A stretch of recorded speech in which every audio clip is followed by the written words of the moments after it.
Up or outside? जी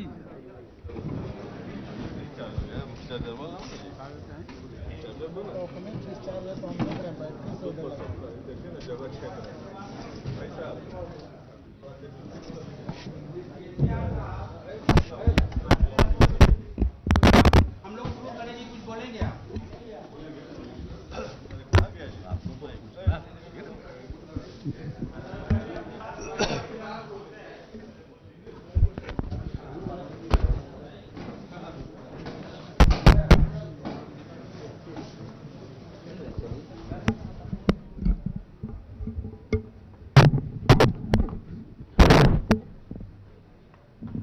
अब बीच में रख ठीक है बस थैंक यू। आज हमारे बड़े भाई नीतीश जी से विस्तार में बात हुई। एक बात तो समझ में आई और सहमति भी बनी कि किसी भी प्रकार से भाजपा सरकार को विदा करना है इस भारत से। इसलिए 8 साल हुए नरेंद्र मोदी जी प्रधानमंत्री बने हुए हैं। हर चीज में, हर सेक्टर में देश का विनाश हो रहा है। देश के हर वो आदमी परेशान है, बेहाल है। मैं आपसे भी अनुरोध करूंगा, आप लोग तो रोज मिलते हैं, नेता लोगों से पूछते हैं, सोचते भी है, लिखते भी है, हर चीज करते हैं। एक सेक्टर ऐसा हो जिसमें कोई सुधार आया हो इस देश में, किसी भी क्षेत्र में, किसी भी देश के भाग में या किसी भी सेक्टर में, in any of the sector of the country, वो चाहे पानी का हो, बिजली का हो, खेती किसानी का हो, दलित वर्ग का हो, पिछड़ा वर्ग का हो, महिलाओं का हो, किस चीज का सुधार हुआ है इस देश में? अगर किसी का भी सुधार हुआ होता तो देश का यह हालत नहीं बनता।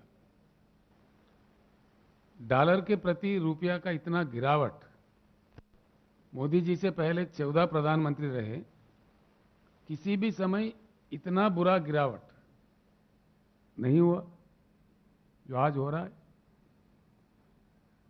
पहले ब्रेन ड्रेन होता था, हमारे पास मौके नहीं मिल रहे थे तो ब्रेन ड्रेन होता था, विदेश में लोग चले जा रहे थे, हमारे बुद्धिजीवी। आज जिस प्रकार का नीतियां बन रहा है उसको लेके कैपिटल ड्रेन हो रहा है, सारा ही पूंजीपति भाग रहे देश से। देश का बड़ा बुरा हाल हो रहा है। हम सब लोग गवाह है, 13 महीने किसानों को क्यों आंदोलन करना पड़ता है इस देश में।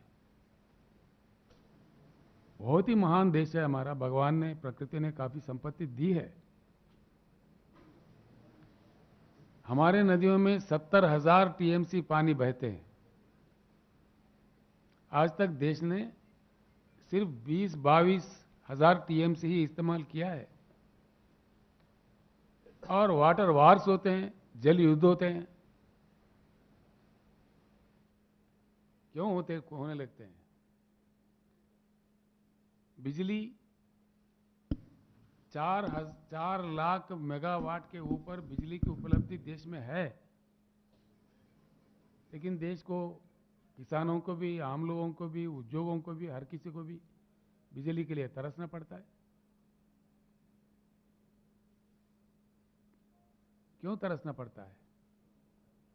जिन चीजों की उपलब्धि है उनको भी लोगों के लिए किया नहीं जाता है। फिर क्या किया जा रहा है इस देश में? हर एक चीज में इकोनॉमी तबाह हो गई, कर्जा बढ़ गया देश का, रूपी वैल्यू गिर गया, प्राइस राइज हो गया, डीजल, पेट्रोल, खाद, हर चीज का दाम बढ़ गया।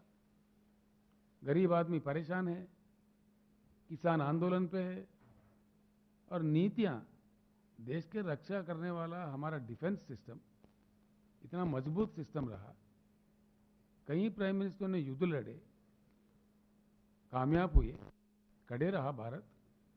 लेकिन आज इतना बड़ा डिफेंस पॉलिसी बदल रहा है, अग्निपथ जैसा मामला ला रहा है, किसी से संपर्क नहीं, विपक्षियों से कोई बातचीत नहीं, नीतियां बदल रहे मनमानी। उसका अंजाम क्या होगा? आज किस सेक्टर में आया है? पीने का पानी तक उपलब्ध नहीं करा सकते हम लोग। किल्लत है पूरे देश में। जहां किसी राज्यों ने प्रयास किया वहां जो कुछ भी हुआ, लेकिन केंद्र सरकार की नीति से नारा के सिवाय कोई काम असल में आता ही नहीं, उपलब्ध होता ही नहीं। यहां तक के देश के राजधानी दिल्ली में पानी की उपलब्धि नहीं है 75 साल के आजादी के बाद। आज हमारे कई मित्र हर दिन पानी खरीदते हैं दिल्ली शहर में। दिल्ली शहर में भी पावर नहीं मिलता, 24 घंटा नहीं मिलता।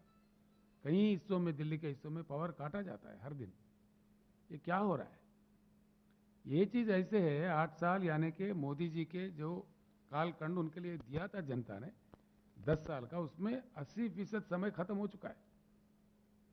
अब उनके नीतियां क्या है साफ देश के सामने आ चुके हैं। उनका क्या कैपेसिटी है, क्या कैपेबिलिटी है, उनका चलाने का ढंग क्या है, देश को किस प्रकार से साथ लिए जा रहे हैं, ये सारे देश के सामने आ चुके हैं। आज मैं एक ही बात आपको कहना चाहूंगा,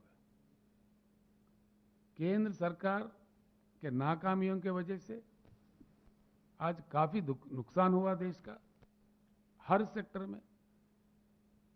साथ ही साथ जो राज्य काम कर रहे हैं अपने जगह अच्छा खड़े होकर काम कर रहे हैं, कुछ एक अलग नीति बना के फेडरल सिस्टम को पूरा खत्म करके एफआरबीएम एक्ट में तोड़ मरोड़ करके जो संसाधन मिलने चाहिए जो राज्यों के अधिकार में है उसके वो छीना जा रहा है।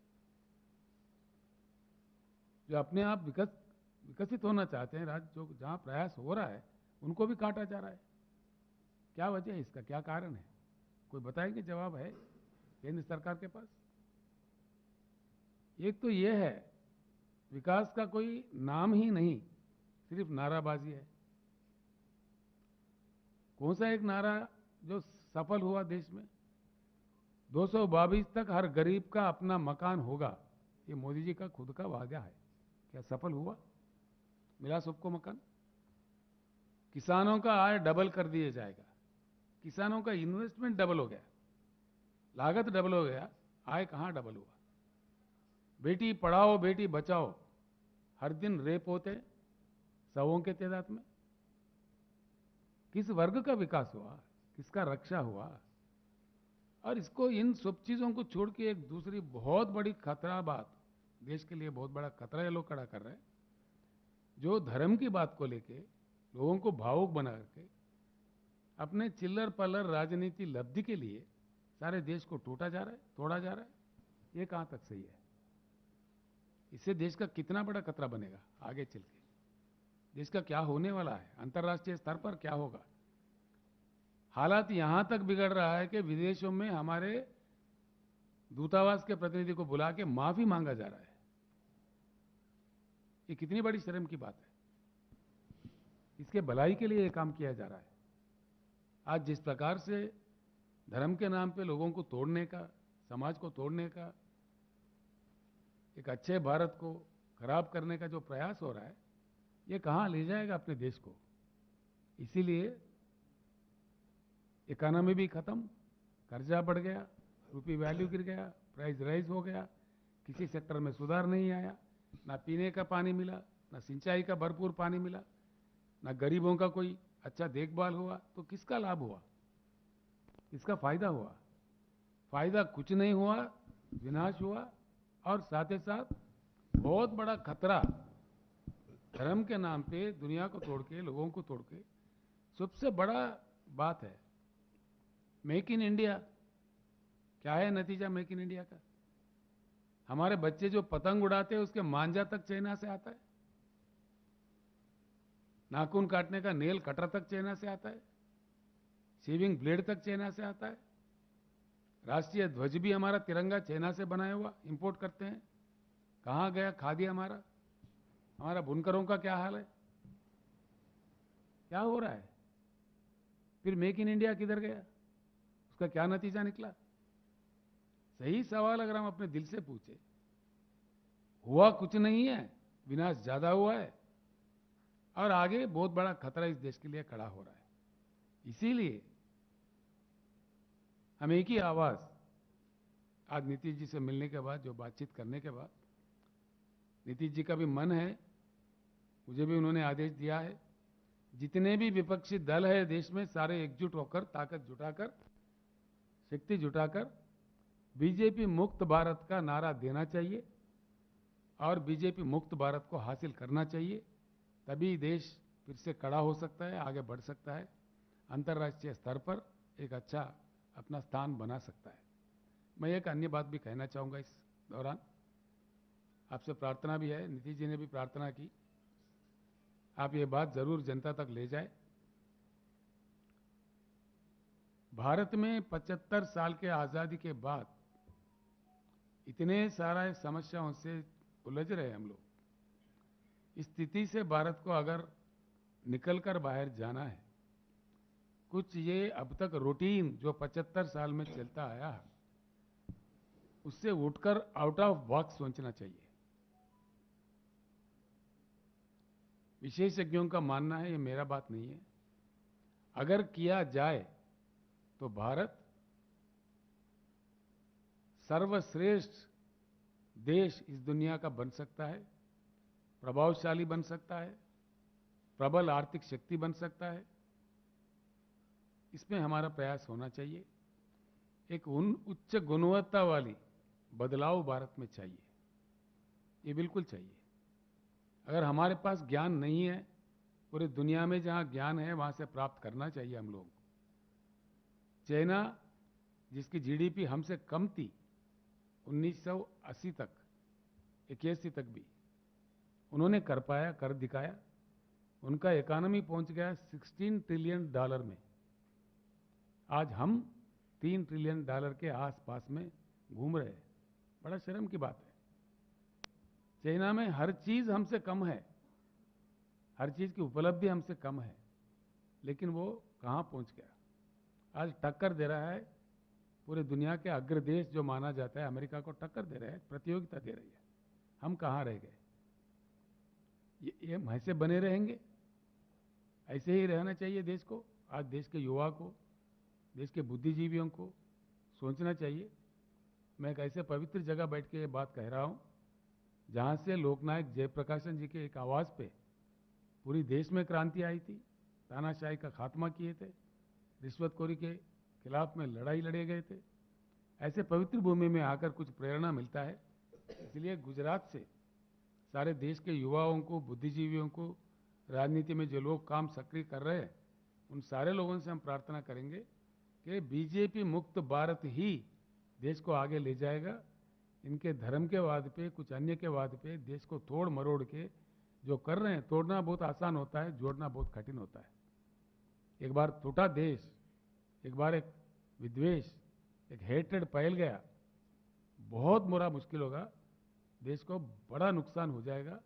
हम संभलने में फिर काफी समय हमें लगेगा। इसीलिए इस खतरा से बचने के लिए हर किसी को आज सोचना चाहिए। इनके जो बहकाव है, झूठे वायदे हैं, झूठी बातें हैं और झूठा तरीका है, एक शर्म करने वाली बात है। भारत लोकतंत्र का मान्यता रखने वाला एक विशेष देश है, हमारा कोई प्रतिष्ठा है अंतर्राष्ट्रीय स्तर पर। आज कहा जा रहा है खुलेआम, देश को चलाने वाले सत्ताधारी पार्टी के अध्यक्ष खुद कहते हैं हम सारे पार्टियों का खात्मा करेंगे, एक पार्टी, सिर्फ एक पार्टी का तानाशाही लाएंगे। कहा तो ऐसा जा रहा है तिरंगा को नहीं उड़ाइएगा, कहा शायद झंडा उड़ाइएगा अपने घरों पे, और वो लोगों का कुछ पकड़ने वाला नहीं है।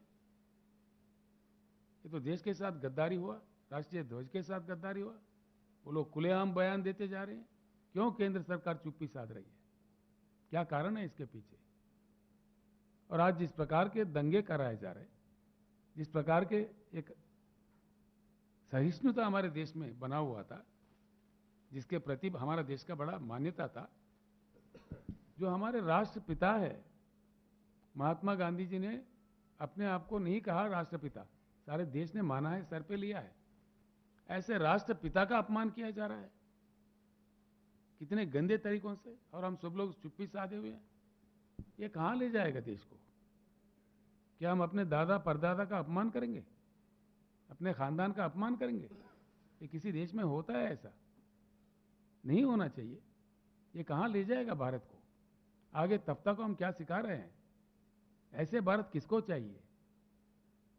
और इनके प्रति कोई मतलब कुछ हुआ है, इनका कोई काम है, इनका कोई योगदान है, फलाने सेक्टर में कुछ हुआ है? किसमें सुधार हुआ जी? बातों के सिवाय कोई काम है नहीं। जब ये विपक्ष में थे, गला पाड़ पाड़ के जिन बातों को कह रहे थे, जिन बातों का विरोध कर रहे थे, आज वही बात ये अमल कर रहे हैं। Complete privatisation totally. एलआईसी को क्यों प्राइवेट कर रहे हैं जी? दुनिया का बहुत बड़ा इंश्योरेंस कंपनी है, सक्षम कंपनी है, सक्रिय कंपनी है, करोड़ों जनता का, इस देश का बहुत प्यारा कंपनी है। उसको क्यों काटा जा रहा है, क्यों बेचा जा रहा है? पोर्ट भी बेचते, एयरपोर्ट भी बेचते, रेल भी बेचते, क्या बचेगा देश के लिए? इनका योगदान क्या है? ये बेचने में लगे हुए हैं। आखिर एक ही नारा बचा है, बेचो इंडिया। सब बेच दो, तो भी बेच दो, तो भी प्राइवेट कर दो, फिर क्या बचेगा देश को? बेच बेच के हमें जाना कहाँ है, पहुंचना कहाँ है? दुनिया में हमारे क्या जगह रह जाएगा?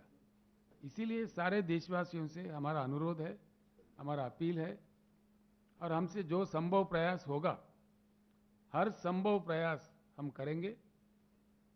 ये कुछ कमजोर लोगों को डराते हैं, विपक्षियों को जिस तरह से सताते हैं, ये सच्चे हरिश्चंद्र के भाई है क्या? आज सबसे ज्यादा पैसे खर्च करने वाला चुनाव के टाइम पे भारतीय जनता पार्टी है, ये सारा दुनिया जानता है, सभी को मालूम है, आप लोगों को भी मालूम है, हम सभी जानते हैं। सबसे ज्यादा पार्टी में पूंजी रखने वाला पार्टी भारतीय जनता पार्टी है। घोटाले किए जा रहे हैं। कभी हमारे देश के प्रधानमंत्री के खिलाफ कहीं नारा नहीं उठे। प्रधानमंत्री जब श्रीलंका गए, श्रीलंका में साफ बताया, वहां के लोगों ने उनके पार्लियामेंट्री कमेटी के सामने बयान दिया है कि भाई इन्होंने अपने मित्र को, एक छोटे मोटे शाहूकार को कॉन्ट्रैक्ट देने के लिए श्रीलंका पे दबाव लाया है। वहां के युवा प्लेकार्ड लेके खड़ा हुआ है वहां के रोडों पे, ये सारे दुनिया के सामने है। कितना अपमान होता है देश का, इसका कितना भारी हमको चुकाना पड़ता है। देश का गरिमा, देश का प्रतिष्ठा किस प्रकार खत्म हो रहा है। और प्रधानमंत्री अमेरिका में जाके, जब अमेरिका अध्यक्ष का चुनाव होता है, इतना गलत कदम है। अमेरिका अध्यक्ष के चुनाव के प्रक्रिया में हमको हस्तक्षेप करना चाहिए? डिप्लोमेटिकली कितना रॉन्ग स्ट्रेटजी है। और इन्होंने साफ कह दिया, अब की बार ट्रंप सरकार। ये क्या अहमदाबाद कारपोरेशन इलेक्शन है कि अमेरिका इलेक्शन है? क्या समझ के देश को दांव पर लगा रहे थे? वो आज हारे हुए हैं, दूसरा आके बैठा है। देश के बारे में कुछ ख्याल है जो मन में आए कह दिए। इस प्रकार की नीतियां देश को कहां पर ले जाएंगे, क्या स्थिति देश की बनेगी, इस बात पे सोचना चाहिए। पत्रकार मित्रों से भी मेरा अनुरोध है, आप देश के प्रति जरूर कदम उठाना चाहिए। आप लोगों को जरूर सोचना चाहिए, देश में चेतना लाना चाहिए। जिनको जानकारी नहीं है उन तक बात पहुंचाना है। आप हमारे लोकतंत्र का फोर्थ स्टेट है, आपका मान्यता है। मैं बार बार दिल से आपसे प्रार्थना करता हूं कि आप लोगों को भी लगना चाहिए। जब कभी इमरजेंसी सिचुएशन, इमरजेंसी जैसे सिचुएशन में पत्रकारिता का, फोर्थ स्टेट का इस देश का क्या रोल रहा, आप एक बार याद कीजिए। आप फिर से एक बार आपको लगना चाहिए, मेरा आपसे अपील है। And I now welcome you to for any question. Sir, ये जो बार 118 ये आपने शुरुआत कर दिया ऑपोजिशन यूनिटी का आज one at a time. Rao साहब, आपने ऑपोजिशन यूनिटी का शुरुआत किया। आप हैं, नीतीश जी की पार्टी है, तेजस्वी की पार्टी है, तो क्या आप अपील करेंगे सारी पार्टियों को एक मंच पर आने के लिए? दूसरा कि इसके पहले हमने देखा है कि थर्ड फ्रंट का जो भी प्रयोग रहा है वो विफल रहा है, तो क्या कांग्रेस भी ऑन बोर्ड रहेगी तभी एक चैलेंज दे सकते हैं जो आप बीजेपी मुक्त भारत कर रहे हैं या नरेंद्र मोदी को चैलेंज करने के लिए? और क्या उसकी अगुवाई नीतीश कुमार के हाथ में आप लोग दे सकते हैं या कोई और अन्य नेता होगा, क्योंकि नेता तमाम हैं? एक ही बात आपको मैं जवाब देना चाहूंगा, हम जो इस बात में एकजुट है इसको लेके हर संभव प्रयास करेंगे। कुछ ही दिनों में आपको इसका नतीजा देखने को मिलेगा। लेकिन नेता कौन होगा? आपको इतने घबराहट क्यों है? हम चुनेंगे जब समझ आएंगे, वक्त आएंगे। लेकिन आपने अभी आपने इतनी सिंपल बात है, समस्याएं। मैंने आपका जवाब दे चुका। सर एक सेकंड, अभी आपने आपका इतनी जवाब दे चुका है। समस्याएं बताई। मैंने आपको अभी जवाब दे चुका है। हमारी बैठक होगी, विस्तार में हम बात करेंगे, जरूर किसी एक नेता चुनेंगे। आप घबराहट क्यों है? और कांग्रेस ऑन बोर्ड रहेगी? मैं जो कह रहा हूँ, विस्तार में बात होगा, उस बात के बाद कौन साथ होगा कौन नहीं होगा उसका निर्णय लिया जाएगा उस बैठक में। राव साहब, हमें कोई जल्दी नहीं है। राव साहब, अभी आपने अभी विस्तार से बताया कि कई क्षेत्र में अशांति है, गरीबों में अशांति है, किसानों में अशांति है, धार्मिक सद्भाव खत्म है, और ये भी आपने कहा कि जब भी अशांति होता है तो बिहार से क्रांति होता है, तब शांति आता है देश में। तो अभी चारों तरफ अशांति है। बिहार के पावन धरती पर आप बैठे हैं और मुख्यमंत्री नीतीश जी बैठे हुए हैं, जेपी के नेतृत्व में आंदोलन में भाग लिए। तो क्या आपको ऐसा लगता है, आपके अंदर ऐसा मन में विश्वास है कि जिस पवित्र स्थान पर आप बैठे हुए हैं, यहाँ से देश की राजनीति को एक नई दिशा मिलेगी और जो आप शांति चाहते हैं हर क्षेत्र में, जो देश के हित में चाहते हैं, वहाँ एक नई रोशनी मिलेगी? मैं आपसे एक बात कहना चाहूंगा, इस देश का दुर्दशा ये है कि देश के कुछ भागों को या कुछ राज्यों को बीमारू राज्य का करार दिया गया है। बड़ा दुर्भाग्यपूर्ण बात है। कुछ राज्य हमारे देश के बीमारू नहीं है, जिन्होंने ये बात कहा है उनका दिमाग बीमारू है। जब देश है, राष्ट्र एकता है, राष्ट्रीय भावना है, किसी राज्य को बीमारू नहीं रहना चाहिए, उसको ऐसा अधूरा नहीं भी छोड़ना चाहिए। विशेष नीतियां बनना चाहिए। हमारे बड़े भाई नीतीश जी कई सालों से, कई दशकों से प्रयत्न में लगे हुए हैं कि बिहार को विशेष राज्य का स्पेशल कैटेगरी मिलना चाहिए। काफी डिमांड उन्होंने किया है। हमने उनको पार्लियामेंट में कहते हुए भी सुना है, ये बात बाहर भी सुना है।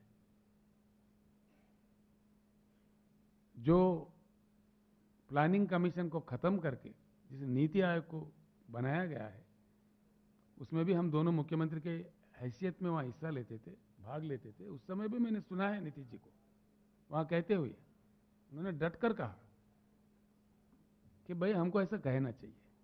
क्यों नहीं दे रहे जी? क्यों नहीं दे रहे? क्या वजह है? कारण क्या है? कोई कारण बताएगा? देश का प्रधानमंत्री राजस्थान जैसा ही रह जाए? मैं जब नीतीश जी से लंच कर रहा था, यहाँ के फाइनेंस सेक्रेटरी, कई अन्य अधिकारी, वरिष्ठ अधिकारी हमारे साथ बैठे थे। मैं कुछ जानकारी प्राप्त करने की कोशिश कर रहा था उन लोगों से, सर भी साथ में थे, कि क्या नीतियां बन सकते हैं। मैं आपको एक बात कहूं, ये मेरी अपनी बात नहीं है। तेलंगाना एक यंगेस्ट स्टेट ऑफ इंडिया है। तेलंगाना जब बना 2014 में, हमारे पास भी कई समस्या ऐसे थे। बिजली की बड़ी किल्लत थी, बहुत ही किल्लत थी। कब आता कब जाता भगवान जाने। हर दिन हजारों मोटर जलते थे किसानों के। बिजनेस तो सबसे ज्यादा था, कन्वर्टर, जनरेटर, स्टेबलाइजर, बहुत बड़ा बिजनेस था उन लोगों का। मोटर वाइंडिंग करने वाला का भी इतना बड़ा बिजनेस था। लेकिन आज तेलंगाना में एक 6-7 साल के प्रयास के बाद, कठिन प्रयत्न के बाद 24 घंटा करंट हम देते हैं जी हर सेक्टर को, उच्च गुणवत्ता वाला बिजली हर सेक्टर को देते हैं। और ये मेरा बात नहीं है, आंकड़े भी मेरे नहीं है। पार्लियामेंट में मंत्री जी, केंद्र सरकार खुद बताती है, उड़ीसा में, छत्तीसगढ़ में जो पावर के कंपनियां, जनरेटिंग स्टेशन बन के है, किसी न किसी बहाने उनको स्ट्रेस्ड एसेट्स कह के पार्लियामेंट में स्टेटमेंट दिया जाता है। 30,000 मेगावाट क्षमता रखने वाले कारखाने जो बटन दबाने पर बिजली दे सकते हैं, एनसीएलटी, किनसीएलटी, पिनसीएलटी, एक बुरे बुरे नीतियों के अनुसार वो फंस गया है। क्या हो रहा है देश में? किसानों को क्यों तंग किया जा रहा है? किसानों को क्यों परेशान किया जा रहा है? इसके पीछे क्या है? बड़ा षड्यंत्र है। जैसा मैं कह रहा था, देश को पूरा प्राइवेट प्राइवेट प्राइवेट बेचो इंडिया चल रहा है, ऐसे किसानों को भी बेहाल कर देंगे। उनकी पैदावारी नहीं खरीदेंगे, सही नाम नहीं देंगे, किसान के साथ झूठे वायदे करेंगे, इनकम डबल करेंगे, छोड़ देंगे। 13 महीने जब चुनाव आते हैं तो मीठी मीठी बातें करेंगे, माफी मांग लेंगे, चुनाव खत्म हो गया तो झूठी बातें कहेंगे। क्या हो रहा है जी? प्रधानमंत्री जी किसानों से खुद माफी मांगे थे, क्या हुआ? इतने महीने बीत गए, क्या हो रहा है? केंद्र सरकार के पास इतना भी हौसला नहीं है कुछ कुछ बात कह सके किसानों को, इस देश के किसानों को? क्या हो रहा है देश में? अगर किया जाए, ये बात मेरा नहीं है जी, विशेषज्ञों का है, शास्त्रज्ञों का है, 2 साल के अंदर जगमगाता हिंदुस्तान को दुनिया के सामने पेश किया जा सकता है। ये क्षमता है देश में। Bad power policy, because of the bad power policy adopted by government of India. मैं आपको एक बात कहना चाहूंगा, हमारे पास तेलंगाना में ये कोयला खान है जिसके हम ओनर है, तेलंगाना राज्य, जो सिंगरेनी कॉलरीज के नाम से जाना जाता है। हमें मिलता है जी कोयला 3,800 रुपए में 1 टन मिलता है हमारे जनरेशन स्टेशन को, जबकि हमें केंद्र सरकार से हुक्म आता है 25,000 में 1 टन खरीदना पड़ेगा आपको, आप नहीं करोगे बंद करेंगे सप्लाई कोयल इंडिया से। क्या षड्यंत्र है इसके पीछे? कितने लाखों करोड़ का घोटाला है ये? क्यों मजबूर किया जा रहा है? हमने सवाल किया है, हमने हमारे असेंबली से कहा दिया है प्रधानमंत्री को, भाई हम नहीं खरीदेंगे, जो मर्जी आप कर ले, जो कार्रवाई आपको करना कर ले, लोकतंत्र है, हम पे जबरदस्ती नहीं टोकना चाहिए, हम नहीं खरीदेंगे। जब हमारे खुद के कोयला खाने से हमको 4,000 के अंदर कोयला मिलता है, 25,000 30,000 में खरीदने के लिए केंद्र सरकार किसी राज्य को मजबूर करता है, क्यों? क्या वजह है? इसके पीछे बहुत बड़ा षड्यंत्र है। मैं अपने किसान भाइयों को बताना चाहूंगा कि किसान मजबूर हो जाए, पावर बिल बढ़ाया जाए, उसका फसल नहीं खरीदा जाए, बेहाल होकर किसान छोड़ दे, और सारे जमीन खरीदने के लिए इनके मित्र तैयार हैं, करोड़ोंपति। एक ही चीज बचा हुआ है, खेती किसानी इस देश में, उसको भी ये लोग कारपोरेट करना चाहते हैं, कारपोरेट कंपनियों के हवाले कर देना चाहते हैं। ये बड़ा बदनसीब बात है। इसीलिए हर किसान को जागना चाहिए, हर किसी को जागना चाहिए, हर बुद्धिजीवी को जागना चाहिए, इन षड्यंत्रों को पहचानना चाहिए और इसके समाधान निकालना चाहिए। इसीलिए हम कहते हैं, हम यूं ही नहीं कहते कि बीजेपी मुक्त भारत, बीजेपी से खतरा है इस देश को, इस खतरा को समझे। क्यों बेहाल परेशान किया जा रहा है किसानों को? प्रधानमंत्री जी खुद माफी मांगे, उसके बाद समस्या सुलझता नहीं है, फिर किसान आंदोलन पे क्यों उतर रहा है? मैं आपको बता रहा हूं, आज हाल में अभी 2-3 दिन पहले हैदराबाद में 26 राज्यों से किसान संगठन के नेता मेरे पास आए थे। हमारे पास जो कार्यक्रम हुए, हम देते हैं जी, हर एकड़ में 10,000 का लागत देते हैं, इन्वेस्टमेंट देते हैं। हमारे किसानों को, तेलंगाना किसानों को। किसानों का हमने बीमा करवाया, सारे प्रीमियम हम भरते हैं LIC को, और जिस किसी भी किसान का किसी भी कारण, एक्सीडेंट नहीं, किसी भी कारण मृत्यु हुआ, 10 दिन के अंदर उनके अकाउंट में सीधे ही 5 लाख रुपए पहुंच जाता है। क्या इतना भी नहीं कर सकता केंद्र सरकार? इतनी क्षमता नहीं है? जो बात तेलंगाना संभव में है, तेलंगाना में संभव है, पूरे भारत में क्यों संभव नहीं है? हम हर दाना खरीदते हैं किसान से तेलंगाना राज्य में। 7,000 परचेजिंग सेंटर्स हमने खोला है। हर एक दाना till the last grain Telangana सरकार ही खरीदता है, MSP देके। क्या ये काम गवर्नमेंट ऑफ इंडिया नहीं कर सकता? क्यों नहीं कर पा रहे? इसके पीछे कारण क्या है? क्यों तंग किया जा रहा है? राव साहब, एक सवाल है आपसे। आप नीतीश कुमार जी को प्राइम मिनिस्टरियल कैंडिडेट के रूप में किस तरह से देखते हैं सर? नीतीश कुमार जी देश का एक जाना माना वरिष्ठ नेता है, इसमें किसी को शक की बात नहीं है। नीतीश कुमार का सुनिए ना, why you are so, I am here, I will be here, I am very patient. Nitish Kumar ji इस देश का उत्तम से उत्तम वरिष्ठ नेता है, इसमें किसी को कोई शक नहीं है। सुनिए ना, मुझे बात तो खत्म करने दे। जब हम बैठेंगे, समर्पित रूप से बैठेंगे, समाधान निकालने का हर संभव प्रयास करेंगे। मैं एक कौन बनता हूं, मेरे जैसे कई नेता है देश में, तो सभी की सहमति से जिस प्रकार की नीति बनना चाहिए, जिस किसी को नेता चुन के सर पे लिए चलना चाहिए, वो जरूर हम आपको बता देंगे। आपको कोई घबराहट की या जल्दीबाजी की जरूरत नहीं है।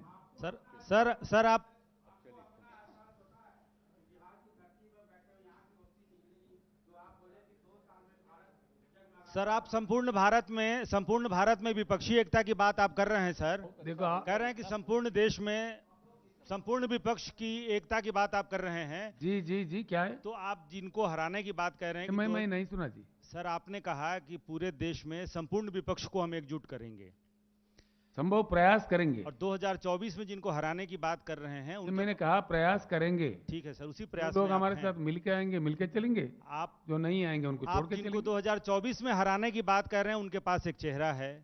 चेहरे के सवाल पे आप कह रहे हैं कि हम बैठकर वार्तालाप करेंगे, उसमें एक चेहरा निकलेगा। बिल्कुल। क्या ऐसी स्थिति बनती है तो KCR साहब नीतीश कुमार जी का नाम प्रपोज करेंगे? ऐसा देखिए, मैं कौन होता हूँ? मैं कहूंगा तो कोई विरोध करेगा? नहीं, मैं कहूंगा तो कोई विरोध भी करेगा। नहीं, आप क्यों जल्दीबाजी कर रहे हैं? हमको बैठने दीजिए, बात तो करने दीजिए। नहीं, आपको सर इस पूरे प्रक्रिया में बैठा हुआ हूँ, आप भी बैठिए आराम से। आप भी बैठिए आप भी बैठ जाइए। अरे आप बार बार क्यों उठ के जा रहे हैं? बैठिए आप भी। सर इस पूरे प्रक्रिया में कांग्रेस पार्टी की क्या भूमिका होगी?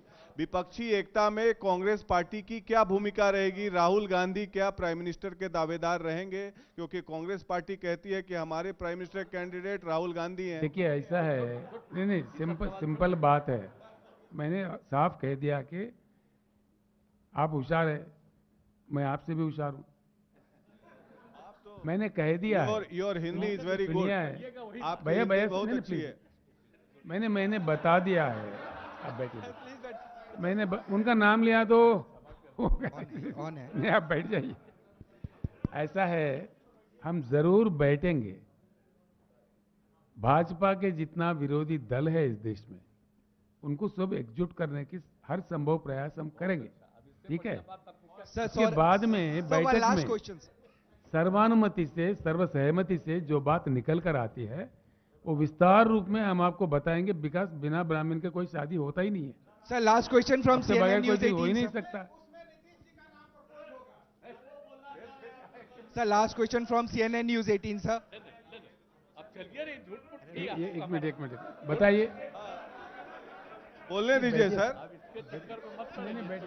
बैठिए। सर राव साहब अतिथि हैं, बोलने दीजिए।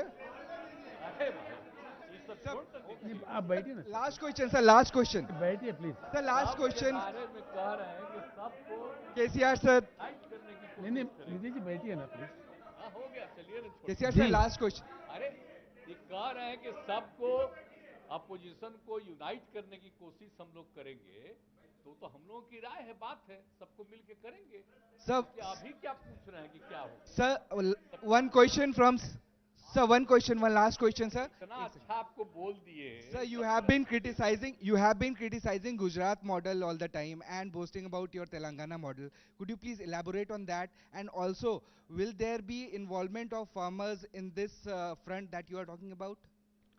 देखिए ऐसा है, बैठिए ना सर। नहीं नहीं बैठिए बैठिए, नहीं नहीं पालसी बता देते हैं। नहीं नहीं सब बैठिए ना, पालसी नहीं, राजनीति छोड़िए, पालसी बता। गुजरात मॉडल जिसका आपने बात कहा है वो 100% फ्लॉप मॉडल है, 100%।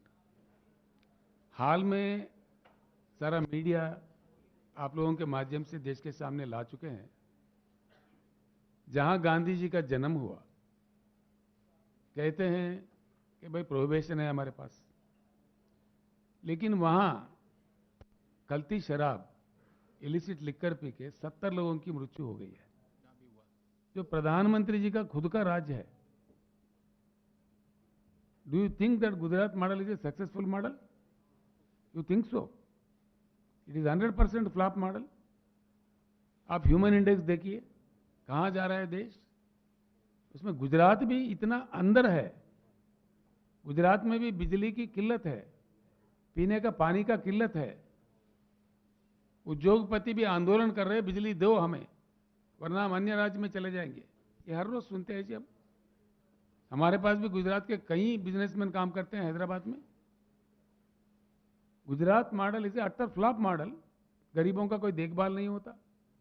वहां दलितों के साथ क्या हो रहा है गुजरात में, कल जो वाकया हुआ, कोई दलित शादी करके घोड़े पे भी नहीं जा सकता गुजरात में। ये गुजरात मॉडल है? ये मॉडल चाहिए हिंदुस्तान को? कब तक, कहां तक चलेगा? 100% it's a flop model, it's proved. Do you have any doubt about that?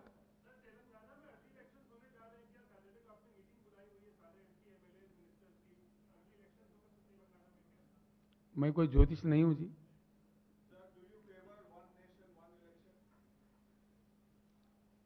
वो अगर संभव हो तो सुनने के लिए अच्छा ही लगता है। तो हमारे जैसे देश में वो कहां तक संभव है, कहां है, उन चीज के बुद्धिजीवी है, वो सब बैठ के तय करे, प्रयास करे, अगर हो सके तो हो जाए। Mr. Rao, one small question. I've been trying to reach out to you for quite some time now. The question being that it appears more or less from whatever deliberations you people had, that your idea of cobbling up a third front yet again, in the past we do have such It is not third front, sorry. It is not third front. Why Let's are not you call naming it third front. Why you are naming it as a third front? No. We Okay, have fine. never, Just we have delete never, the never, part third we front. have never named An it. alliance. Let's call it an alliance. Main front, why are you doing Okay, main front. So in the past, it has been failed attempt. What do you think? This time round, there would be some kind of cohesiveness despite all the inherent contradictions. देखिए ऐसा है, आपका सवाल का मैंने जवाब दे चुका है। पीछे जो परिणाम हुए, जो फ्रंट्स फेल हुए हैं, ये सारा देश भी जानता है, राजनेता भी जानता है, हर कोई जानता है। इसीलिए हम कह रहे हैं, भाजपा से जो खतरा सामने आ रहा है, जो उभर रहा है, उस खतरे से इस देश को बचाने के लिए हर संभव प्रयास, अच्छे प्रयास, उच्च गुणवत्ता वाला प्रयास हम सब मिलकर करेंगे।